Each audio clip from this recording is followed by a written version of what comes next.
नाही, मला उद्या सकाळी उठायचे, वॉकला जायचं, मला योगा करायचंय, मला हे करायचं. पण मग होतंय का? नाही. किंवा 3 दिवस होतं, मग मध्येच काहीतरी, म्हणजे डिस्ट्रॅक्ट करणाऱ्या गोष्टी खूप आहेत. पण ज्यावेळेस तुम्ही एखादा वेलनेस प्रोग्राम घेता किंवा कुणाला तरी फॉलो करता, म्हणजे बरेच जण असतात ना, की आम्ही आर्ट ऑफ लिव्हिंग करतो, आम्ही हे करतो. तुम्ही लाईफ टाईम करताय का? बरोबर. नाही. तुम्ही 7 दिवस जाता, तिथे कोर्स करता किंवा इथे 3 दिवसाचा प्रोग्राम जॉईन करता आणि मग जैसे थे, म्हणजे ते 8-15 दिवस तुम्ही खूप असता, म्हणजे सगळीकडे स्टेटस टाकून अगदी सगळ्यांना सांगून मी आता हे करते, हे करते, हे करते. पण मग ते दिसत का नाही?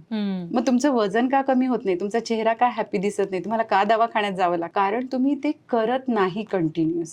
सो त्याच्यासाठी तुम्हाला ही गरज, म्हणजे वेलनेसचं तुम्ही जे विचारलं की गरज आहे का, तर खरंच गरज आहे. कारण धावपळ तुमची एवढी होती, तुम्ही आरडाओरडा, म्हणजे घरात मुलगा ओरडतोय आणि तुम्ही ए आरडाओरडा थांबव, तूच किती आरडाओरडा करते, तू शांत बस, हे व्हायब्रेशन. तू शांत बसू शकतोस का, हे व्हायब्रेशन. ह्याच्यासाठी ह्या वेलनेस प्रोग्रामची गरज आहे. आणि दुसरं महत्वाचं, हे जे मी माझे प्रोग्राम्स, वेलनेस प्रोग्राम, तर it's not only for classes, म्हणजे क्लासेससाठी पण आहेत, म्हणजे मी तसे पण करते, अगदी 5 स्टार रिसॉर्ट मध्ये जाऊन पण ग्रुप. पण मला हे मासेससाठी काम करायचंय, की जी स्त्री काहीतरी मला करायचंय पण करू शकत नाही, किंवा घरातून काहीतरी करते, किंवा ती सकाळी 10 ते 6 जॉब करून येते आणि मग कन्फ्यूज होते की स्वयंपाक करू की ऑर्डर करू की काय करू असं.